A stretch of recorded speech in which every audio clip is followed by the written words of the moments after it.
সিন্ডিকেটে জিম্মি শ্রমবাজার, মালয়েশিয়ায় অভিবাসন খরচ কমানোর পরামর্শ বিশেষজ্ঞদের, শ্রমিক রপ্তানিতে স্বচ্ছতা আনার তাগিদ। নিত্যপণ্যের অযৌক্তিক দাম বৃদ্ধি ঠেকাতে নেওয়া হচ্ছে উদ্যোগ, জানালেন বাণিজ্যমন্ত্রী। বাড়ানো হচ্ছে আমদানি নির্ভর পণ্যের মজুদ। ইসলামী ব্যাংকে নিরপেক্ষ পর্ষদ সহ 7 দফা দাবি বাস্তবায়নে 3 দিনের আলটিমেটাম গ্রাহক ফোরামের, অন্যথায় মহাসমাবেশের ঘোষণা। দেশে ভরিতে স্বর্ণের দাম কমল প্রায় 5,500 টাকা। 22 ক্যারেটের স্বর্ণের ভরি 2,25,000 টাকা। আজ থেকে কার্যকর নতুন দাম। এবং হরমুজ খুললেও কাটেনি যুক্তরাষ্ট্র ইরান বিরোধ। ইরানের টোল আদায়ের পরিকল্পনা আন্তর্জাতিক আইনের লঙ্ঘন বলছে যুক্তরাষ্ট্র।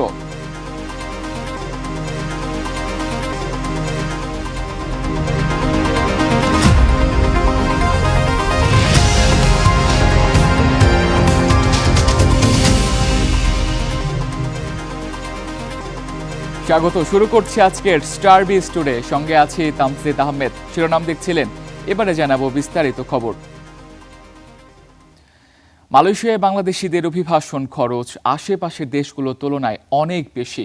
উচ্চ বিমান ভাড়া সহ মধ্যস্বত্বভোগীদের কারণেই এই ব্যয় বাড়তে বলে মনে করেন খাত সংশ্লিষ্টরা। নতুন সরকারের উদ্যোগে মালয়েশিয়ায় শ্রমবাজার পুরোপুরি খুললে অভিবাসন খরচ কমানোর উদ্যোগ নেওয়ার পরামর্শ অর্থনীতিবিদদের। বিস্তারিত ইমতিয়াজ আহমেদের রিপোর্টে।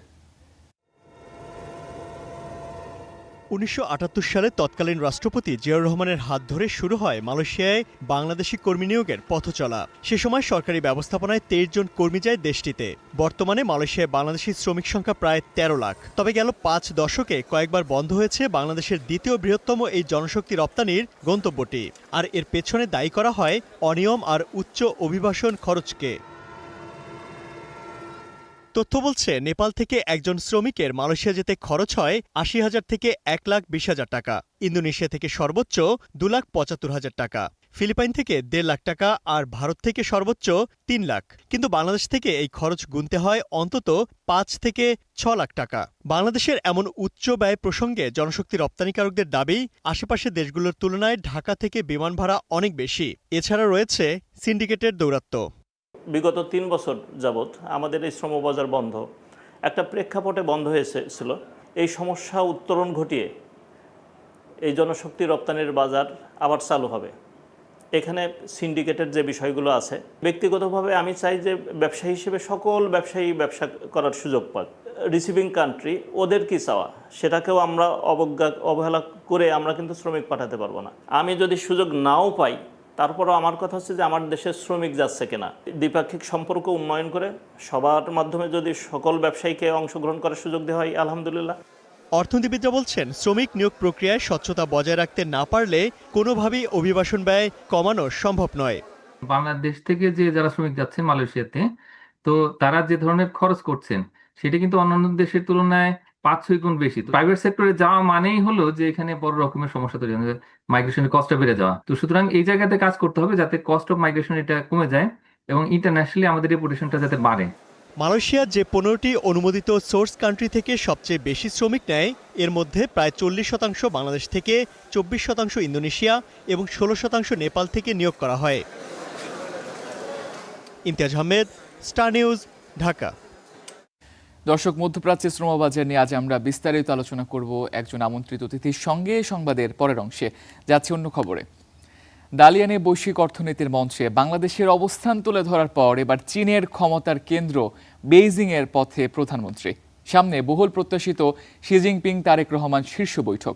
দুই দেশের সম্পর্ককে নতুন উচ্চতায় নিয়ে যেতে সই হতে পারে 15 থেকে 17টি চুক্তি ও সমঝোতা স্মারক। চীনের ডালিয়ানের কাজ শেষে বেইজিংয়ের পথে প্রধানমন্ত্রী তারেক রহমান। এবার আকাশপথে নয়, যাচ্ছেন বুলেট ট্রেনে। বুধবার স্থানীয় সময় দুপুর 2টায় ডালিয়ান থেকে সহধর্মিণী জুবাইদা রহমানকে নিয়ে যাত্রা শুরু করেন। এ সময় তাদের দেয়া হয় উষ্ণ অভ্যর্থনা। 3.5 ঘন্টার ট্রেন যাত্রা শেষে তারা পৌঁছবেন বেইজিংয়ের শাওয়াং রেল স্টেশনে। এর আগে দালিয়ানে ওয়ার্ল্ড ইকোনমিক ফোরামের প্ল্যানারি সেশনে যোগ দেন প্রধানমন্ত্রী। এতে মিলেছে নতুন বিনিয়োগ ও কর্মসংস্থান সৃষ্টির আশা। 90টিরও বেশি দেশ ও অঞ্চল থেকে রাজনৈতিক, ব্যবসায়িক, শিক্ষাবিদ সহ এতে যোগ দেন 1,700-র বেশি প্রতিনিধি। বিশ্বজুড়ে প্রযুক্তিগত অগ্রগতি ও এর বিস্তৃত অর্থনৈতিক সুফলের মাধ্যমে বিদ্যমান ব্যবধান কমানোর বিষয়টি ছিল এবারের সম্মেলনের মূল আলোচ্য বিষয়। মঙ্গলবার বিশ্ব অর্থনৈতিক ফোরামের প্রেসিডেন্টের সঙ্গে বৈঠক করেন প্রধানমন্ত্রী। পরে নিজ বক্তব্যে একটি সবুজ নিরাপদ পৃথিবীর স্বপ্নে বিশ্বকে এক হওয়ার আহ্বান জানান তিনি। বলেন, জলবায়ু রক্ষায় প্রয়োজন বিশ্বের সম্মিলিত প্রয়াস। সিফাত শাহরিয়ার, স্টার নিউজ। নিত্যপণ্যের অযৌক্তিক 27 জুনের মধ্যে ইসলামী ব্যাংকের পূর্ণাঙ্গ ও গ্রহণযোগ্য পরিচালনা পর্ষদ গঠন না হলে 28 জুন সারা দেশের গ্রাহকদের নিয়ে ঢাকায় বিক্ষোভ মিছিল করবে ইসলামী ব্যাংক সচেতন গ্রাহক ফোরাম। সেই সঙ্গে সারা দেশের গ্রাহকদের নিয়ে ঢাকায় মহাসমাবেশ করারও ঘোষণা দিয়েছে গ্রাহক ফোরাম। বুধবার এক সংবাদ সম্মেলনে এসব তথ্য জানানো হয়। সৎ ও দক্ষ লোক দিয়ে পর্ষদ পুনর্গঠন সহ 7 দফা দাবিতে আন্দোলন করছে ইসলামী ব্যাংক সচেতন গ্রাহক ফোরাম। বুধবার জাতীয় প্রেস ক্লাবে এক সংবাদ সম্মেলনে গ্রাহক ফোরাম জানায়, ইসলামী ব্যাংকের পর্ষদ পুনর্গঠনে যে সময় নেওয়া হচ্ছে এতে বোঝা যায় বাংলাদেশ ব্যাংক যোগ্য লোক খুঁজে পাচ্ছে না। সেক্ষেত্রে যাদের হাত দিয়ে এই ব্যাংক প্রতিষ্ঠিত হয়েছে তাদেরকে বোর্ডে বসানোর দাবি জানানো হয়। যারা সৎ এবং যোগ্য তাদের কাছে ইসলামী ব্যাংকের পরিচালনা ফিরিয়ে দিতে হবে। ইসলামী ব্যাংকের যারা উদ্যোক্তা পরিচালক ছিলেন, বিভিন্ন সময়ে যারা শেয়ার ধারণ করে ব্যাংকের পরিচালনা পরিষদে সদস্য ছিলেন, সেই সমস্ত ব্যক্তিদের কাছে এই মালিকানা ফেরত দিতে হবে। চলতি সপ্তাহে দাবি আদায় না হলে সারা দেশের গ্রাহকদের নিয়ে ঢাকা সমাবেশ করার ঘোষণা দেয় সচেতন গ্রাহক ফোরাম। আমাদের দাবি পূরণ না হওয়া পর্যন্ত সকল গ্রাহকদের নিয়ে ঐক্যবদ্ধ থাকব। আমাদের যে কর্মসূচি আছে সেই কর্মসূচি চলমান থাকবে। আগামী দিনে সকল কর্মসূচি বাস্তবায়নে সাংবাদিক বন্ধু সহ গ্রাহকবৃন্দ অংশগ্রহণ করবেন। ব্যাংকের গ্রাহকদের আস্থা দ্রুত ফিরিয়ে আনতে ব্যাংক লুটেরাদের বিচার, পাচার হওয়া অর্থ উদ্ধারে কার্যকর পদক্ষেপ ও ব্যাংকের সুশাসন প্রতিষ্ঠা সহ বিভিন্ন দাবি উত্থাপন করেছে ইসলামী ব্যাংক সচেতন গ্রাহক ফোরাম। আতাউর নিয়ন, স্টার নিউজ, ঢাকা। অনাবাসী বিনিময়যোগ্য টাকা হিসাব নামে প্রবাসী বাংলাদেশিদের জন্য নতুন হিসাব চালু করেছে বাংলাদেশ ব্যাংক। সম্প্রতি এ সংক্রান্ত একটি সার্কুলার জারি করা হয়েছে। প্রবাসী আয়ের অর্থ আরও কার্যকরভাবে ব্যবহারের সুযোগ করতেই নতুন এই হিসাব চালু করা হয়েছে। এর ফলে ব্যাংকিং চ্যানেলে পাঠানো বৈদেশিক মুদ্রার বিপরীতে প্রবাসীরা অফশোর ব্যাংকিং ইউনিটের মাধ্যমে অনাবাসী বিনিময়যোগ্য টাকা হিসাব খুলতে পারবেন। হিসাবটি সেভিংস, কারেন্ট বা ফিক্সড ডিপোজিট যে কোনো ধরনের হতে পারবে।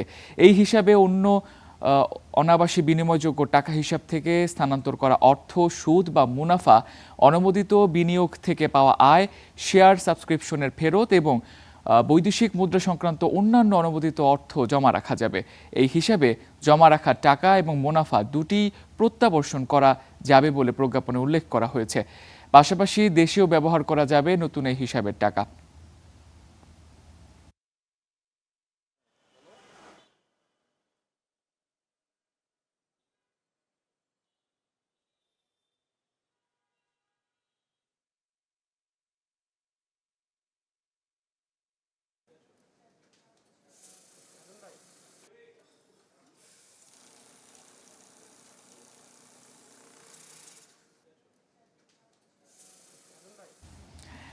দর্শক, বাংলাদেশ ব্যাংক থেকে এই বিষয়ে আরো বিস্তারিত জানাতে যুক্ত হচ্ছেন সহকর্মী ওয়ালিদ সাকিব।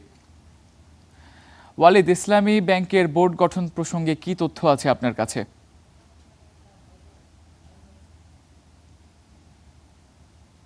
ইসলামী ব্যাংকের যে বোর্ড পুনর্গঠন বিষয়ে আমরা আজকেও বাংলাদেশ ব্যাংকের সঙ্গে কথা বলেছি। বাংলাদেশ ব্যাংকের যিনি দায়িত্বপ্রাপ্ত কর্মকর্তা রয়েছেন গণমাধ্যমের সঙ্গে কথা বলার জন্য, তিনি আমাদেরকে জানিয়েছেন যে আসলে দ্রুত পূর্ণাঙ্গ একটি বোর্ড গঠনের জন্য বাংলাদেশ ব্যাংক কাজ করছে। আপনি জানেন যে এর আগে যখন ইসলামী ব্যাংকের পর্ষদ 5 আগস্ট পরবর্তী সময়ে যখন পর্ষদ ভেঙে নতুন পর্ষদ গঠন করতে যাওয়া হয়, তখনও কিন্তু এক ধরনের জটিলতা তৈরি হয়েছিল। বাংলাদেশ ব্যাংক তখনও বলেছিল যে আসলে ঠিক যোগ্য ব্যক্তিদের সমন্বয়ে, অর্থাৎ ইসলামী ব্যাংকিং এবং ইসলামী অর্থনীতি বোঝে এমন ব্যক্তিদের সমন্বয়ে একটি বোর্ড গঠন করা কিন্তু অনেক জটিল বিষয়। যোগ্য ব্যক্তি খুঁজে পাওয়ার একটি বিষয় রয়েছে। তো সেক্ষেত্রে বাংলাদেশ ব্যাংক এখনো সেই বিষয়টি বলছে যে আসলে যোগ্য ব্যক্তি খুঁজে পাওয়ার মতো বিষয়গুলো রয়েছে। এখন পর্যন্ত তারা চেষ্টা করছে দ্রুত একটি পর্ষদ পুনর্গঠন করার জন্য। 5 সদস্যের একটি পর্ষদ করবে বলছে আমাদেরকে বাংলাদেশ ব্যাংক। তো সেক্ষেত্রে এটি যত দ্রুত করা যায় সে তত দ্রুতই আসলে তারা করার চেষ্টা করছে বলে আমাদেরকে জানিয়েছে। আর এখন পর্যন্ত যিনি বাংলাদেশ ব্যাংকের একজন নির্বাহী পরিচালককে ইসলামী ব্যাংকের যে বোর্ড রয়েছে সেই বোর্ডের ক্ষমতা দেওয়া হয়েছে, যদিও তাকে আসলে তার পদ কি হবে সেখানে সেটি বাংলাদেশ ব্যাংকের যেই বিজ্ঞপ্তি ছিল সেই বিজ্ঞপ্তিতে ক্লিয়ার করা হয়নি। তো ইসলামী ব্যাংকের পর্ষদ পুনর্গঠন নিয়ে এখন পর্যন্ত বাংলাদেশ ব্যাংক তারা বলছে যে তারা কাজ করছে। সেক্ষেত্রে তারা বলছে যে এটি হয়তো দ্রুতই তারা ঘোষণা করতে পারবে যে কারা কারা বোর্ডে থাকছেন, কে হচ্ছে চেয়ারম্যান। আর আপনাকে যদি জানিয়ে রাখি যে যেই আমানতকারীরা বা গ্রাহকরা আন্দোলন করছেন, আজকেও তারা বেশ কিছু 7 দফা দাবি দিয়েছেন। তারা বলছেন তারা তাদের মতে যারা যোগ্য তাদেরকে দেওয়ার জন্য। তো এই ছিল তামজিদ আমার কাছে ইসলামী ব্যাংক বোর্ড গঠন নিয়ে বাংলাদেশ ব্যাংক থেকে সবশেষ। ধন্যবাদ ওয়ালিদ। দর্শক, আমাদের সহকর্মী ওয়ালিদ সাকিব বাংলাদেশ ব্যাংক থেকে যুক্ত ছিলেন এবং তিনি জানাচ্ছিলেন যে ইসলামী ব্যাংকের যে নতুন পর্ষদ গঠন সংক্রান্ত সবশেষ খবর আমাদেরকে জানানোর চেষ্টা করছিলেন। এবারে যাচ্ছে অন্য খবরে। নিত্যপণ্যের অযৌক্তিক দাম বৃদ্ধি ঠেকাতে উদ্যোগ নেওয়া হচ্ছে বলে জানালেন বাণিজ্যমন্ত্রী খন্দকার আব্দুল মুক্তাদির। রাজধানীতে এক সভায় তিনি আরও বলেন, সামনের দিনে দেশে বাড়ানো হচ্ছে আমদানি নির্ভর পণ্যের মজুত। দেশে বর্তমানে 1,17,00,000 অর্থনৈতিক ইউনিট রয়েছে, যার মধ্যে 95% অতি ক্ষুদ্র ও মাঝারি শিল্প। অথচ সঠিক সুযোগ সুবিধা নিশ্চিত না হওয়ায় পিছিয়ে আছে দেশের ছোট উদ্যোক্তারা। ইআরএফ মিলনায়তনে এসএমই খাত বিষয়ক কর্মশালায় বক্তারা বলেন, ক্ষুদ্র ও মাঝারি উদ্যোক্তাদের কর ছাড় দেওয়া সহ আর্থিক অন্তর্ভুক্তি বাড়াতে বিশেষ উদ্যোগ নেওয়া হবে। অন্তত 40% প্রস্তাবনা যেগুলো আপনাদের কাছে বিবেচনাযোগ্য বলে মনে হবে, এটি যদি গ্রহণ করেন তাহলে এসএমইদের উন্নতি হবে এবং এর সাথে সাথে দেশের উন্নতি হবে, দেশের অর্থনৈতিক উন্নতি হবে। ব্যবসার লাইসেন্স প্রক্রিয়া দীর্ঘসূচিতা স্বীকার করে বাণিজ্যমন্ত্রী বলেন, আগামী দিনে এই প্রক্রিয়া 14 দিনে নামিয়ে আনার উদ্যোগ নিয়েছে সরকার। মাননীয় প্রধানমন্ত্রীর ঐকান্তিক আগ্রহ এবং তার নির্দেশে এই উদ্দেশ্যে একটা ছোট্ট বডি করে দেওয়া হয়েছে। আমরা ইতিমধ্যে চেক করে দেখেছি যে একটা কোম্পানি তার ব্যবসা শুরুর জন্য তার মেশিনপত্র আমদানির পর্যায়ে যেতে এইটুক লাইসেন্স দেওয়ার জন্য সময়টা 355 দিন থেকে আমরা ইনশাল্লাহ 14 দিনে নামিয়ে নিয়ে আসবো। বাজার নিয়ন্ত্রণে সরকার কঠোর হচ্ছে বলেও জানান বাণিজ্যমন্ত্রী। একটা পণ্য যেটা ঠাকুরগাঁয়ে উৎপাদন হচ্ছে, কৃষি পণ্য, ওইখানে 15 টাকা, আর কারণ বাজারে এসে হচ্ছে সেটা 115 টাকা বা 85 টাকা বা 75 টাকা। মাঝখানে কোথাও না কোথাও প্রাইসটার একটা ইরেশনাল জাম্প হচ্ছে। এই ইরেশনাল জাম্পের জায়গাটা আমরা আইডেন্টিফাই করব এবং এটা যেন সাপ্লাই চেইনটা যেন মোর ওয়েল কোঅর্ডিনেটেড, এখানকার যে বাড়তি ফ্ল্যাশ যেখানে টাকা অহেতুক খরচ যোগ হয় সেই জায়গাগুলি অ্যাড্রেস করার চেষ্টা করব যাতে লজিস্টিক কস্টটা কমে আসে। আগামীতে যে কোনো সরকারি বিনিয়োগের আগে এর দৃশ্যমান ফলাফল বিবেচনা করা হবেও বলে জানান বাণিজ্যমন্ত্রী। এই দেশটাকে আরো বিনিয়োগযোগ্য। মায়াশিকা রহমান, স্টার নিউজ, ঢাকা। কর ফাঁকি পুরোপুরি ঠেকানো গেলে নতুন অর্থ বছরের বাজেটে কোনো ঘাটতি থাকবে না বলে মন্তব্য করেছেন আবাসন ব্যবসায়ীদের সংগঠন রিহ্যাব সভাপতি ডক্টর আলী আফজাল। মঙ্গলবার রাতে এক সেমিনারে এই বক্তব্য দেন তিনি।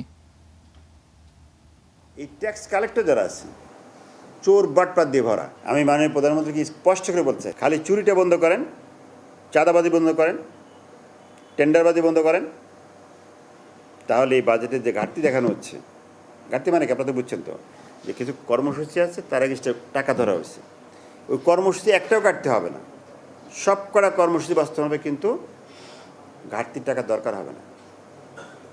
ওই ঘাটতি টাকা বাদ দিয়েই যে টাকা কালেকশন হচ্ছে এটা দিয়েই সব কর্মসূচি বাস্তবায়ন যাবে। যদি শুধুমাত্র একটা শব্দ বলছি, চুরিটা বন্ধ করে দেন আপনি। শ্রম আইনের মামলায় গ্রেপ্তার হওয়া নাভানা গ্রুপের ভাইস চেয়ারম্যান সাজিদুল ইসলাম শুভ্র ও আত্মসমর্পণ করা অপর 3 জনকে জামিন দিয়েছেন আদালত। সকালে শ্রম আদালত 1 তাদের জামিন দেন। এর আগে ভোরে রাজধানীর বনানী থেকে গ্রেপ্তার করা হয় সাজিদুল ইসলাম শুভ্রকে। তেজগাঁও শিল্পাঞ্চল থানা পুলিশ তাকে গ্রেপ্তার করেন। এ মামলায় মোট আসামি 7 জন। সকালে জামিন পাওয়া 4 জন ছাড়া অন্য আসামিদের মধ্যে একজন অসুস্থ, একজন দেশের বাইরে ও একজন চাকরি ছেড়ে দিয়েছে বলে জানা গেছে। আদালত হচ্ছে পরবর্তী ধার্য তারিখ পর্যন্ত ওনাদের জামিন মঞ্জুর করেছে। আর আমাদের সাবমিশন হচ্ছে যেহেতু এটা মজুরি সংক্রান্ত একটা ম্যাটার, তো একটা আপোষের জন্য যেন এটা রায় হয় বা আদেশ হয়, এরকম একটা আমরা সাবমিশন রেখেছিলাম, আদালত এটা বিবেচনায় রেখেছে। আদালত একটা ফৌজদারি মামলা দায়ের করেন, সেই ফৌজদারি মামলার প্রেক্ষিতে প্রথমে সমন ইস্যু হয়, সমনের পর ওয়ারেন্ট ইস্যু হয়। সেই ওয়ারেন্টের প্রেক্ষিতে আজকে মিস্টার সাজিদুল ইসলাম সাহেবকে অ্যারেস্ট করে কোর্টে প্রডিউস করা হয়। দর্শক, মধ্যপ্রাচ্যের শ্রমবাজার নিয়ে আমরা বিস্তারিত আলোচনা করব বিরতির পর। আজ আমাদের সাথে থাকবেন একজন জনশক্তি রপ্তানিকারক। দেখছেন স্টার বিজ টুডে, ফিরছি একটু পর।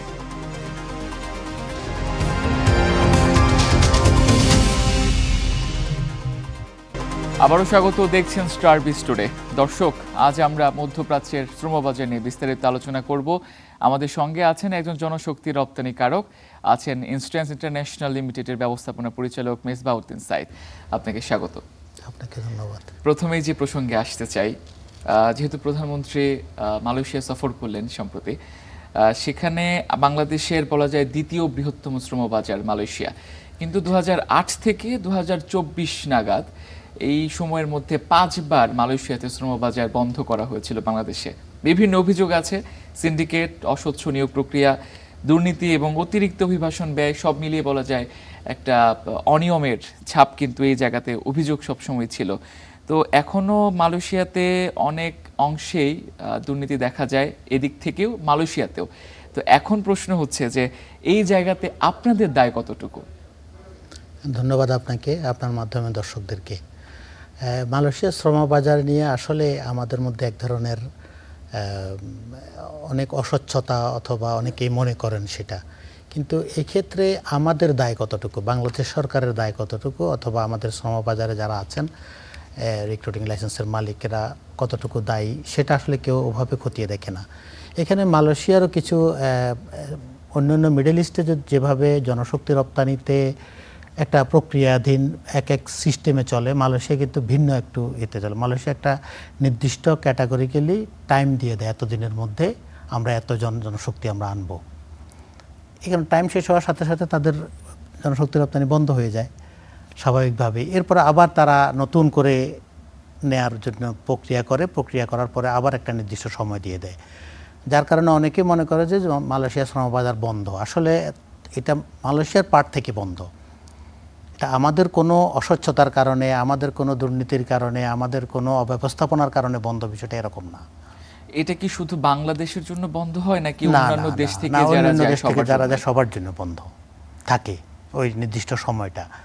আবার কোনো কোনো দেশের জন্য খোলা থাকে, বাংলাদেশের জন্য বন্ধ থাকে, ইন্ডিয়ার জন্য হয়তো বন্ধ থাকে, নেপালের জন্য খোলা। তারা নির্দিষ্ট কিছু জনশক্তি নেয়, এটা যেখানে পাওয়া যায়। যেমন ইন্দোনেশিয়ার জন্য খোলা থাকে, তো বাংলাদেশের জন্য বন্ধ। আর যখন জনশক্তি নেয়ার চিন্তা করে তারা, তখন সবগুলোকে ওপেন করে একসাথে, যেটা এর মধ্যে করার কথা আর কি, আশা করা যায়। তো এটা তো একটা জাস্টিফিকেশন এটা পাওয়া তাদের গেল, প্রক্রিয়া, এটা তাদের জনশক্তি নেয়ার একটা প্রক্রিয়া এটা। এখন যদি একটু খরচের বিষয়ে আসি, আমাদের প্রতিবেশী দেশ নেপাল থেকে মালয়েশিয়ার ডিস্টেন্সটা আমাদের থেকেও বেশি, কিন্তু নেপালের থেকে যখন কর্মী পাঠাতে হয় সেখানে তারা 1,06,000 টাকার আশেপাশে তারা কর্মী পাঠাতে পারছে। ইন্দোনেশিয়া থেকে আপনি বলছেন ইন্দোনেশিয়া থেকেও কর্মী নেওয়া হয়, সেখানেও 1,65,000 থেকে 2,10,15 এর মধ্যেই শ্রমিক পাঠানো সম্ভব হয়। কিন্তু বাংলাদেশ থেকে কোনো শ্রমিক পাঠাতে গেলে কেন 5 থেকে 6 লাখ টাকা লাগে? 5 থেকে 6 লাখ টাকা আসলে এটা মানে অ্যাকুরেট না, এটা আরও কম। তবে ইন্ডিয়া থেকে একটু বেশি, ইন্ডিয়াতেও 3.5 লাখ টাকা থেকে 4 লাখ টাকা লাগে। বাংলাদেশে 5 থেকে 6 না, 4 থেকে 5 এরকমের মধ্যেই ছিল কতবার। এটার পিছনে অনেক কারণ আছে। যেমন এখন যদি আপনি মালয়েশিয়ার একটা টিকিটের জন্য যান, সেখানে 26 থেকে 27,000 টাকার মধ্যে আপনি যেতে পারছেন। আসা যাওয়ার টিকিটে আপনি 30-35,000 টাকার মধ্যে পাচ্ছেন। কিন্তু সেক্ষেত্রে জনশক্তি যখন রপ্তানি শুরু হয়, তখন আনফর্চুনেটলি টিকিটের দাম হয়ে যায় 1.5 লাখ টাকার উপরে। আমরা গতবার 1,60,000 টাকা দিয়ে টিকিট করেছি। এটাতে আপনি কাকে দোষারোপ করবেন? জনশক্তি রপ্তানিকারকদেরকে, নাকি বিমান কর্তৃপক্ষকে, নাকি গভর্নমেন্টের পলিসিকে? এই বিষয়গুলো আমাদেরকে যদি খতিয়ে দেখা যায়, তাহলে মালয়েশিয়াতে জনশক্তি রপ্তানিতে খরচ কমানো সম্ভব। তাহলে কি বিষয়টা এমন যে যখন শ্রমশক্তি রপ্তানির সময়টা আসে, তখন এয়ারলাইন্সগুলোর খরচটা বাড়িয়ে দেয়া হয়। শুধু কেন airlines না। বাড়িয়ে দেয়া হয় এই বিষয়টা সম্পর্কে সেখানে জানতে পেরেছেন কিনা? ফ্লাইটের পরিমাণ কম থাকে, আমাদের যে পরিকল্পনার অভাব আছে। ধরেন এখন যদি আপনার ফ্লাইট টিকিটের দাম কম, কারণ এখন সিট খালি যাচ্ছে, ওভাবে জনশক্তি না থাকার কারণে যারা শুধু ভিজিটে যায় তারা যাচ্ছে, তারা আসতেছে, যার কারণে তখন ফ্লাইটের ধরেন প্লেন যদি ডেলি 6টা করে যায় আর 10টা করে যায়, দুইটা ডিফারেন্স আছে না, বা জনশক্তি কি পরিমাণ যাচ্ছে সেটার আলোকে যদি আমরা যদি মানে ফ্লাইটের পরিমাণ বাড়াতে পারি এবং সেটা যদি বাংলাদেশ বিমানের সাথে আমরা যদি সরকারের সাথে, মালয়েশিয়ান এয়ারলাইন্সের সাথে এবং আরও আদার্স এয়ার এশিয়া আছে এরকম এয়ারলাইন্সগুলোর সাথে যদি আমরা যদি কোঅপারেট করতে পারি, তাহলে ফ্লাইটের পরিমাণ বাড়াতে পারলে টিকিটের দাম কমে আসবে। এই চাহিদা যখন বাড়ে তখন তো অটোমেটিক্যালি পণ্যের দাম বেড়ে যায়। মালয়েশিয়ার সাথে তো বাংলাদেশের একটা দীর্ঘদিন ধরেই এই শ্রমশক্তি আদান প্রদানের কাজটা চলছে, তো এত সময়ের মধ্যেও কেন এই সমাধানটার দিকে আপনারা আগাতে পারলেন না? এটি আসলে অনেক ব্যাখ্যা দেয়া যায়। এটি মালয়েশিয়া জনশক্তি রপ্তানি শুরু হয়েছিল শহীদ প্রেসিডেন্ট জিয়াউর রহমানের হাত ধরে, এটা আপনারা জেনে থাকবেন। তো সেই থেকে এই পর্যন্ত তখন একদম ফ্রি অফ কস্ট জনশক্তি বাংলাদেশ থেকে তারা নিয়েছে। পরবর্তীতে আস্তে আস্তে বাংলাদেশ থেকে শ্রমবাজার যখন মিডল ইস্টে আরও বেশি উন্মুক্ত হয়ে গেল, বাংলাদেশের জনসংখ্যা বেশি হওয়ার কারণেও অনেকেই যেতে চায়, সব মিলিয়ে বাংলাদেশ থেকে মালয়েশিয়ায় জনশক্তি রপ্তানিতে যে পরিমাণ যাওয়ার কথা তার থেকে অনেক বেশি কিন্তু চলে গেছে। এর মধ্যে এখনও আমরা সরকারিভাবে যে পরিমাণ আছে তার থেকেও বেশি আছে, যার কারণে তারাও চিন্তা করে যে আসলে কিভাবে এগুলোকে মিটিগেট করা যায়।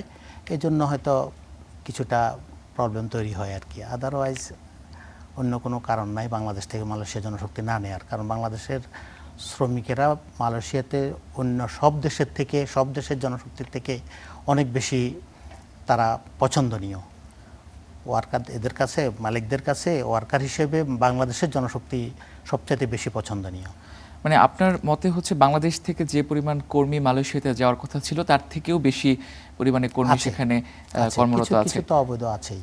কিন্তু মধ্যপ্রাচ্যের দিকে দেখা যাচ্ছে একটা বিপরীত চিত্র আমরা যেটা দেখতে পাচ্ছি, যে যুদ্ধ এবং ফ্লাইটের সংকট এবং কর্মসংস্থানের একটা ধীরগতি নানা সংকট সেখানে দেখা গিয়েছে এবং সেখানে কর্মী পাঠানো অর্ধেকেরও নিচে নেমে এসছে। তো বাংলাদেশের রেমিটেন্সের তো একটা সব থেকে বড় যে ফ্লোটা সেটা তো মধ্যপ্রাচ্য থেকেই আসে, তো এই উৎসের ভবিষ্যৎ কি দেখছেন? না, আমি আপনাকে একটা ডাটা দিতে পারি, সেটা হচ্ছে 2025-26 অর্থ বছরেও কাছাকাছি $43 বিলিয়ন বাংলাদেশের রিমিটেন্স আসছে, যেটা 24-এর তুলনায়ও বেশি। কিন্তু জনশক্তি রপ্তানি যেটা কমতেছে সেটা মধ্যপ্রাচ্যে আপনি যেটা বললেন, যেমনটি বললেন, সেটা হচ্ছে যুদ্ধের কারণে। এটা আমি মনে করি সাময়িক, এখনও 1000-এর বেশি যাচ্ছে। আর বাংলাদেশে বর্তমানে গণতান্ত্রিক সরকার আসছে, আমি মনে করি প্রধানমন্ত্রী তারেক রহমান সাহেব মালয়েশিয়াতেও গিয়েছেন, শ্রমবাজার উন্মুক্ত করার জন্য কথা বলেছেন। মিডল ইস্টের ব্যাপারেও ওনারা সেরকম উদ্যোগ নেবেন বলে আমরা মনে করি, কারণ তিনি ইতিমধ্যে ঘোষণা দিয়েছেন, আপনারা জানেন যে 5 বছরের মধ্যে 1 কোটি ম্যান পাওয়ার দেশের বাইরে উনি পাঠাবেন। তো সেটা হলে এখন যাচ্ছে মাসে কাছাকাছি 1 লাখের বেশি, কিন্তু যদি 5 বছরে যদি 1 কোটি পাঠাতে হয় তাহলে আরও কাছাকাছি 60 থেকে 70 হাজার ওয়ার্কার পাঠাতে হবে। এই প্রক্রিয়া নিশ্চয়ই ওনারা নেবেন ইনশাল্লাহ। ইতিমধ্যে সরকারের মাত্র 3 মাস গেল, আমার মনে হয় ওনারা কোনো কার্যকরী পদক্ষেপ নেবেন, যেহেতু ওনারা প্ল্যান করেছেন যে 1 কোটি জনশক্তি 5 বছরে পাঠাবেন। এখন আপনি বলছেন যে এখন বছরে 1 লাখের মতো করে যাচ্ছে, তো সেই হিসেবে যদি করি তাহলে 5 বছরে এখন 5 লাখের মতো কর্মী যাচ্ছে। 5 বছরে না, মাসে 1 লাখ করে হলে বছরে 12 লাখের মতো, 5 বছরে 60 লাখের আশেপাশে কর্মী বিদেশে যাচ্ছে। তো এখন এটাকে 1 কোটিতে পৌঁছানো মানে আরও 40 লাখ কর্মীর কর্মসংস্থান বাইরে তৈরি করা, এবং সব মিলিয়ে কি ধরনের চ্যালেঞ্জের মুখে সরকার পড়তে পারে এটাকে বাস্তবায়ন করতে গেলে? এটি চ্যালেঞ্জ, খুব বেশি চ্যালেঞ্জ নাই। গণতান্ত্রিক সরকার যখন আসে তখন এটা কিছুটা ত্বরান্বিত হয়। যদি গণতান্ত্রিকভাবে যদি মিডল ইস্টের দেশগুলোর সাথে যদি কূটনৈতিক সম্পর্ক বৃদ্ধি করা যায়, আর আমি যতটুকু মনে করি, আমি যতটুকু দেখেছি, আমরা তো 90-এর দশক থেকেই ম্যান পাওয়ারের সাথে আছি, 99 থেকে শুরু করে আমরা ম্যান পাওয়ারের সাথে আছি, আমরা দেখেছি সারা মিডল ইস্টেই কিন্তু ইভেন আনফরচুনেট মধ্যপ্রাচ্যেও কিন্তু শহীদ প্রেসিডেন্ট জিয়াউর রহমানই প্রথম জনশক্তি পাঠানো শুরু করেন। তো এখন তারই মনে করি ওনার সুযোগ্য পুত্র এখন বাংলাদেশের প্রধানমন্ত্রী হিসেবে আছেন। তিনি যদি তার পিতার পথ ধরে যদি মিডল ইস্টে জনশক্তি রপ্তানির জন্য কার্যকরী পদক্ষেপ নেন, আমরা মনে করি উনি সফল হবেন। এখন যদি একটু কর্মীদের দক্ষতার বিষয়ে আসি, বাংলাদেশের কর্মীদের দক্ষতা নিয়ে একটা সবসময় প্রশ্ন করা হয় বা একটা প্রশ্ন উঠে যায়, এবং আমাদের এদিকেও যে স্টেশন কিছু কান্ট্রি রয়েছে, জাপানে, কোরিয়াতে, সেখানে দক্ষ শ্রমিক তারা সেখানে চায়, শিক্ষিত দক্ষ শ্রমিক। তো সেইখানে বা সেই উন্নত দেশগুলোতে দক্ষ শ্রমিক পাঠানোতে বাংলাদেশ এত পিছিয়ে কেন? বা এই বিষয়ে কি আপনাদের আগ্রহটা একটু কম নাকি অন্য কোনো বিষয়? এখানে অনেকগুলো বিষয় কাজ করে। আসলে দক্ষ শ্রমিক পাঠালে রেমিটেন্স যেরকম বাড়ে এবং ওয়ার্কারদের ওখানে ফ্যাসিলিটিসও বাড়ে, বাট আমাদের দেশে আসলে জনসংখ্যা বেশি হওয়ার কারণেও হতে পারে, অথবা কিছু জিনিস দুর্নীতিও কাজ করে। আপনি যদি কোথাও ভাষা শিক্ষা, যেমন ইতিমধ্যে জাপান ভাষা শিক্ষা কেন্দ্র অনেক জায়গায় জাপানিজদের জাপান পাঠানোর জন্য আমাদের যে MOU হয়েছে এবং পাঠানোর প্রক্রিয়া চলতেছে, প্রক্রিয়াধীন আছে। তো সেখানে ট্রেনিং সেন্টারগুলো ওপেন হচ্ছে, এখন অনেকগুলো ট্রেনিং সেন্টার আছে। ইভেন বাংলাদেশ সরকার এখন রিক্রুটিং লাইসেন্সকে দেওয়ার ক্ষেত্রে ট্রেনিং সেন্টারকে অনেকটা বাধ্যতামূলক করছে, যে ওয়ার্কারদেরকে যে কোনো একটি বিষয়ের উপরে প্রশিক্ষিত করে পাঠানো, সেটা হোক ভাষা, হোক আদার্স ইলেকট্রিশিয়ান অথবা প্লাম্বিং অথবা যে কোনো একটা ড্রাইভিং, ট্রেনিং সেন্টারগুলোর মাধ্যমে ট্রেনিং করে তারপরে যাওয়ার জন্যই উদ্বুদ্ধ করা হচ্ছে। সরকার যদি এটাতে ভালো করে দৃষ্টি দেয় তাহলে আমার মনে হয় এটা সম্ভব। যেটা ডাটাবেস বলছে যে বর্তমানে বাংলাদেশে 110টির মতো কারিগরি প্রশিক্ষণ কেন্দ্র রয়েছে, মানে টিটিসি রয়েছে, এবং সেখান থেকে যেটা আপনি বলছিলেন যে একটা হলেও দক্ষতা নিয়ে যেতে হবে, কিন্তু সেই হারটা আমরা খুবই কম দেখি। খুব শ্রমিকদের মধ্যে এই যে একটা দক্ষতা নিয়ে গিয়ে একটা বিষয়ে পারদর্শী হয়ে বিদেশে যাওয়ার এই প্রবণতাটা খুবই কম দেখা যায়। আসলে এই দক্ষ কর্মী পাঠানোর জন্য কি ব্যবস্থা করা যায়? এই ট্রেনিং ইনস্টিটিউট তো বানিয়ে রাখলেই হলো না। না, সেটাই, ট্রেনিং সেন্টারগুলো বানিয়ে ট্রেনিং সেন্টারে যাওয়াটা বাধ্যতামূলক করতে হবে। আপনি যেমন বাংলাদেশ থেকে যেতে হলে আপনাকে বিএমইটি নামক একটা প্রতিষ্ঠান আছে, আপনারা জানেন, জনশক্তি কর্মসংস্থান ব্যুরো, ওখান থেকে ক্লিয়ারেন্স নিয়ে যেতে হয়। আপনি যদি কোনো কর্মীকে যে কোনো একটা বিষয়ে ট্রেনিং করে সার্টিফিকেটটা বাধ্যতামূলক করা হয়, তাহলে কিন্তু এটা সহজ, কোনো ওয়ার্কার ট্রেনিং ছাড়া যেতে পারবে না। যে কথাটি কয়েকদিন আগে, জাস্ট কিছুদিন আগে আমাদের মাননীয় প্রধানমন্ত্রী তারেক রহমান সাহেব বলছিলেন যে যদি সৌদি আরব যাওয়ার জন্য প্রয়োজনে আমরা সাময়িকভাবে ব্যবহার করার জন্য, দৈনন্দিন ব্যবহারের জন্য আরবি ভাষাটাও শিখিয়ে পাঠাবো। উনি কিন্তু কয়েকদিন আগে একটা বক্তব্য বলেছিলেন। তো এরকম যদি ভাষা এবং আদার্স কিছু কারিগরি শিক্ষা প্রশিক্ষিত করে পাঠানো যায় এবং এটার প্রক্রিয়াটা বিএমইটির মাধ্যমে করা সম্ভব, এটা একদম ইজি, তো কঠিন কিছু না। ক্লিয়ারেন্স নেওয়ার সময় সার্টিফিকেট দিতে হবে, সার্টিফিকেট দেওয়ার পরেও প্রয়োজনে এখানে একটা ইন্টারভিউর ব্যবস্থা করা যায়। আমরা এটা অনেক সময় এটা দেখেছি যে আরও বিশেষ করে মধ্যপ্রাচ্যের দেশগুলোতে যেহেতু আরবিটা তাদের ভাষা এবং তারা ইংলিশটাকে খুব একটা বেশি প্রেফার করে না, কর্মীদেরকেও আরবিটাকে শিখে গেলে তারা সেখানে ভালো কিছু করতে পারে, এবং এই ভাষার ল্যাঙ্গুয়েজ ব্যারিয়ারের কারণে অনেক সমস্যার সম্মুখীন হয়েছে আমাদের কর্মীরা। তো আগামী দিনে এটা হলে হয়তো বা কর্মীদের জন্য ভালো হবে। এবার যদি একটু আফ্রিকার প্রসঙ্গে আসি, ঝুঁকিপূর্ণ আফ্রিকার দেশগুলোতে কেন কর্মী পাঠানো হচ্ছে বা কেন বাংলাদেশের কর্মীরা আফ্রিকাতে যাচ্ছে? রাষ্ট্রের দায় কোথায়, সরকারের দায় কোথায়? এখানে রাষ্ট্রের সরকারের খুব বেশি দায় আমি দেখি না। এখানে আফ্রিকাতে যারা যাচ্ছে বেশিরভাগই যাচ্ছে ভিজিট ভিসা নিয়ে গিয়ে ওখানে থেকে যাচ্ছে।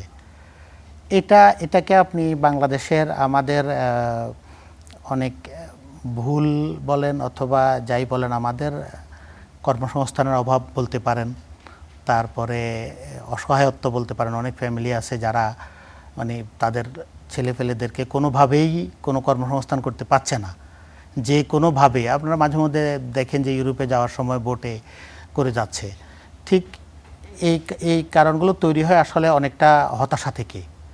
আমাদের দেশের জনসংখ্যা বেশি হওয়ার কারণে, বেকারত্ব বেশি থাকার কারণে, আর বিশেষ করে আমরা কোনো ট্রেনিং এবং দীর্ঘদিন ধরে ধৈর্য ধরে আমরা যে কোথাও কিছু একটা কাজ করব, এই কাজের মধ্যে আমরা খুব দ্রুত বড়লোক হয়ে যেতে চাই। কর্মীরা এমন ঝুঁকিপূর্ণ দেশে যাচ্ছে আফ্রিকার, যেখানে অর্থনৈতিক অবস্থা আরো বেশি খারাপ। এখানে কি তথ্যের অভাবের কারণে কি এমন ঘটনা ঘটছে কিনা? না, অর্থনৈতিক অবস্থা খারাপ ঠিক আছে, কিন্তু সাউথ আফ্রিকা অথবা আফ্রিকার বিভিন্ন দেশগুলো কয়েকটাতে যাচ্ছে, সেখানে কিন্তু আমাদের বাংলাদেশি ভাইয়েরা কিছু কিছু জায়গায় খুব ভালো করছে এবং তারা ওখানকার নাগরিকত্ব নিয়ে ওখানে খুব ভালো অবস্থায় আছে, এরকমও আমি দেখেছি। তো এটা অবৈধভাবে যাওয়ার কারণে আমরা এটাকে কোথাও দেখাতে পারি না, বলতে পারি না। এটা একটা বাংলাদেশের জন্য ব্যাড রিপুটেশন আমি মনে করি। এভাবে যাওয়া উচিত না, এরকম তো বলাই যায়। আপনাকে অসংখ্য ধন্যবাদ আজকে সময় দেওয়ার জন্য। ধন্যবাদ আপনাদের সবাইকে।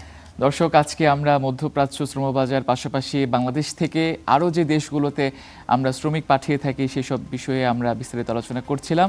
আমাদের সঙ্গে ছিলেন ইনস্ট্যান্স ইন্টারন্যাশনাল লিমিটেডের ব্যবস্থাপনা পরিচালক মেজবাউদ্দিন সাইদ।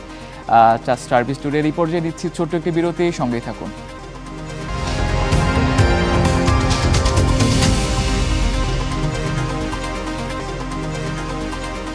আবারও স্বাগত, দেখছেন স্টারভিস টুডে। হাওরে মাছ ধরার নিষেধাজ্ঞার মাঝে কিশোরগঞ্জে দেদারসে চলছে নিষিদ্ধ রিং জালের ব্যবহার। প্রশাসনের নাকের ডগায় চলছে অবৈধ মাছ শিকার। এতে হুমকির মুখে পড়ছে দেশীয় মাছের প্রজনন এবং হাওরের জীববৈচিত্র্য।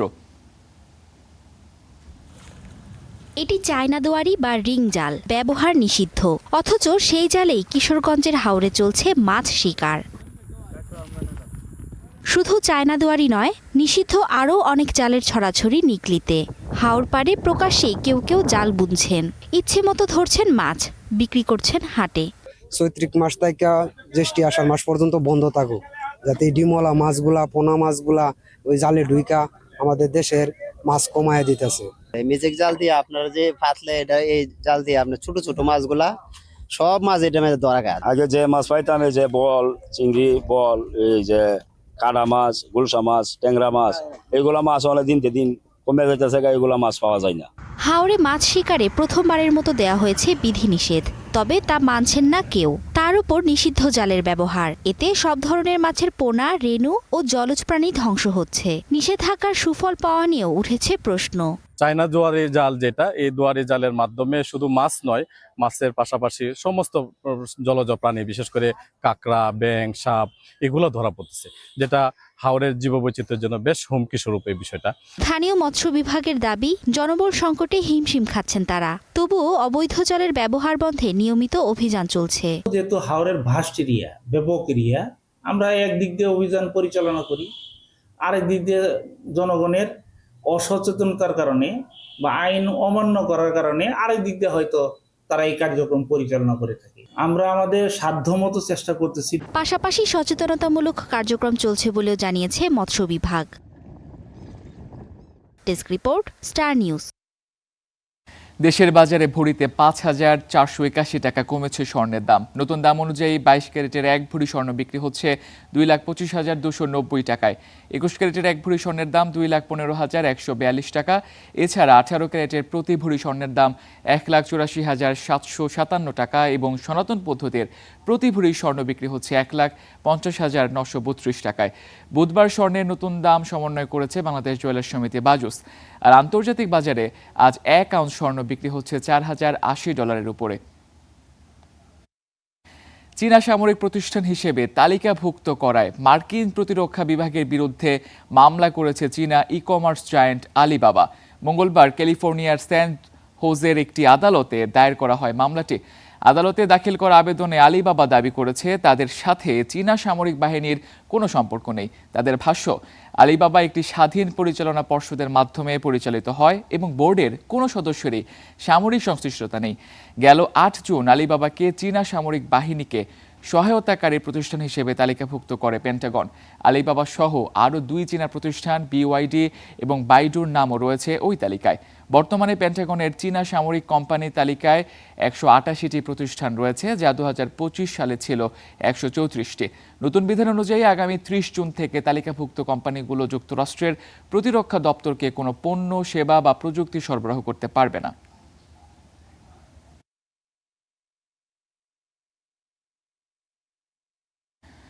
এবারে জ্বালানি তেলের খবর।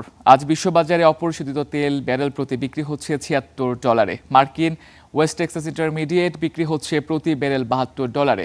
ইরান যুক্তরাষ্ট্রের মধ্যে শান্তি চুক্তির অগ্রগতিতে জ্বালানি তেলের দাম কমতে শুরু করলেও দুই দেশের মধ্যে আলোচনা বাতিলের আশঙ্কা আর সেই সঙ্গে হরমুজ প্রণালী দিয়ে জাহাজ চলাচল বন্ধ হওয়ায় তৈরি হয়েছে অনিশ্চয়তা। ইরানে ইসরায়েল আর যুক্তরাষ্ট্রের যৌথ আগ্রাসন শুরুর আগে জ্বালানি তেলের দাম ছিল ব্যারেল প্রতি $72। সংঘাত শুরুর পর যা উঠেছিল সর্বোচ্চ $126।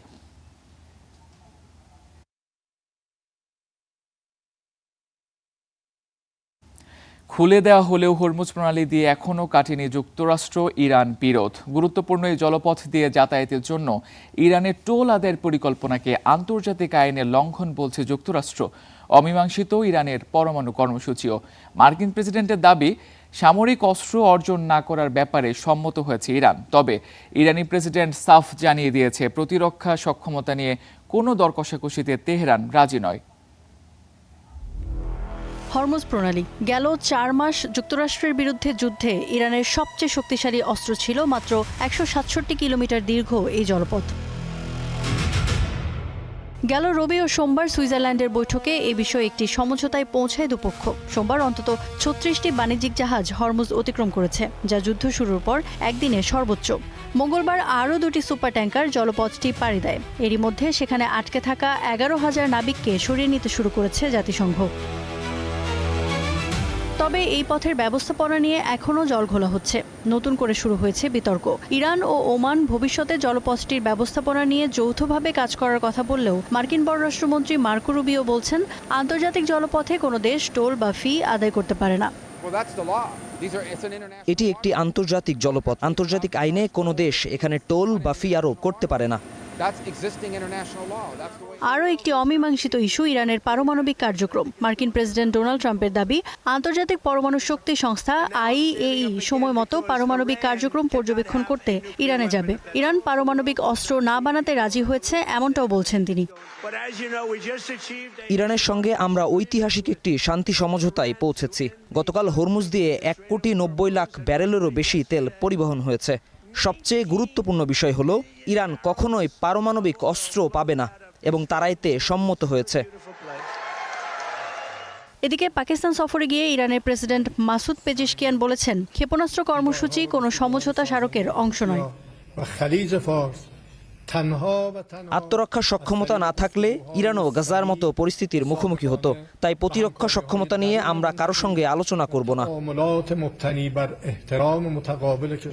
ইসলামাবাদ সফরে পাকিস্তানের প্রধানমন্ত্রী শাহবাজ শরীফ, প্রেসিডেন্ট আসিফ আলী জারদারি এবং সেনাপ্রধান আসিম মুনিরের সঙ্গে বৈঠক করেছেন পেজিশকিয়ান। পরে Pakistan college of physicians and surgeons তাকে কার্ডিয়াক সার্জারিতে সম্মানসূচক ফেলোশিপ প্রদান করে। জনস্বাস্থ্য, চিকিৎসা শিক্ষা ও চিকিৎসা গবেষণায় অবদানের স্বীকৃতি হিসেবে এই সম্মাননা দেওয়া হয়েছে ইরানের প্রেসিডেন্টকে। ইফাতিরা, স্টার নিউজ। একসময় বিশ্ববাজারে তেলের দাম নির্ধারণে নজর থাকত সৌদি আরব, ওপেক বা মধ্যপ্রাচ্যের ভূ রাজনীতির দিকে।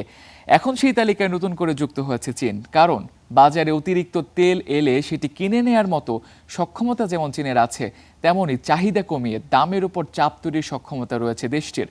ফলে সামনের দিনগুলোতে তেলের দাম কোন দিকে যাবে তাতে কিছুটা হলেও প্রভাব ফেলতে পারে বেইজিংয়ের জ্বালানি নীতি ও তেল কেনার সিদ্ধান্তের উপর।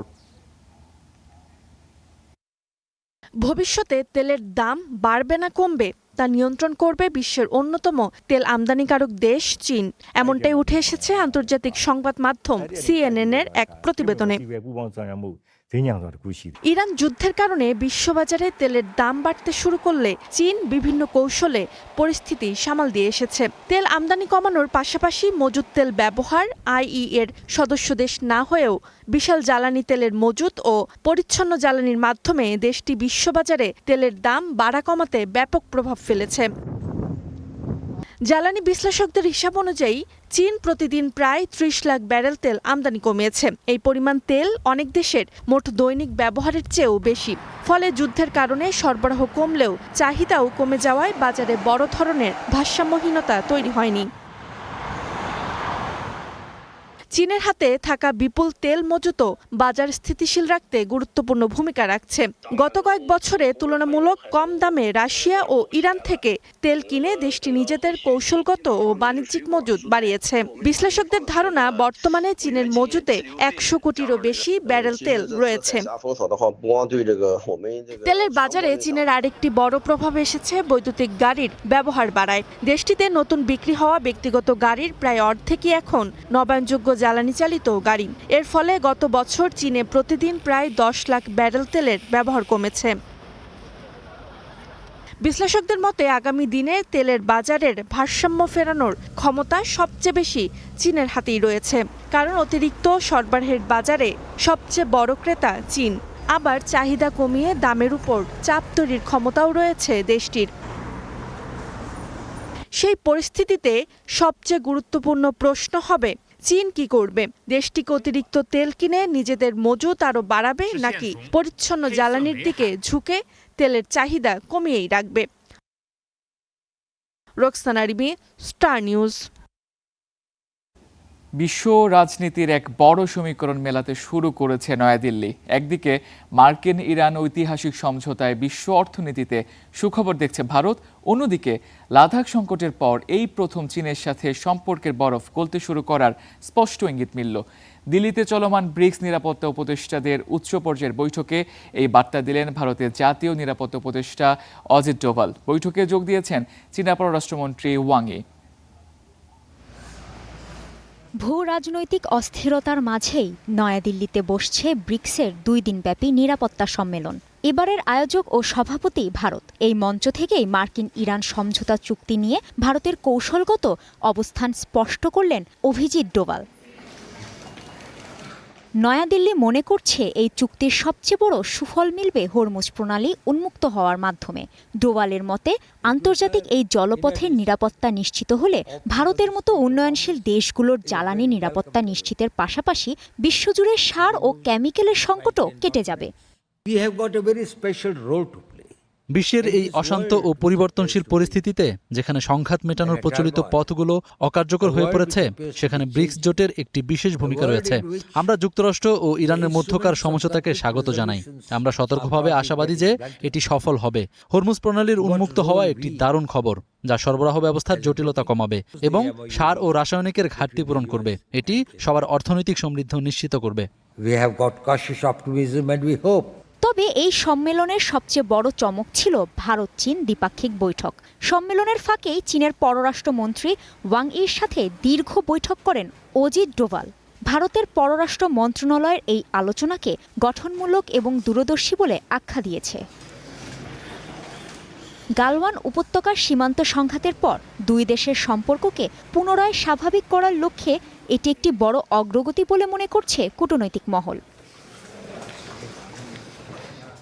একদিকে ইরানের সাথে মার্কিন সমঝোতায় ভারতের বাজারে স্বস্তি ফেরার আশা, অন্যদিকে চিরবৈরী প্রতিবেশী চীনের সাথে সম্পর্ক জোড়া লাগার নতুন ইঙ্গিত। কূটনীতিতে এই ২ ঘটনাই ভারতের জন্য ইতিবাচক বলে মনে করছেন বিশেষজ্ঞরা।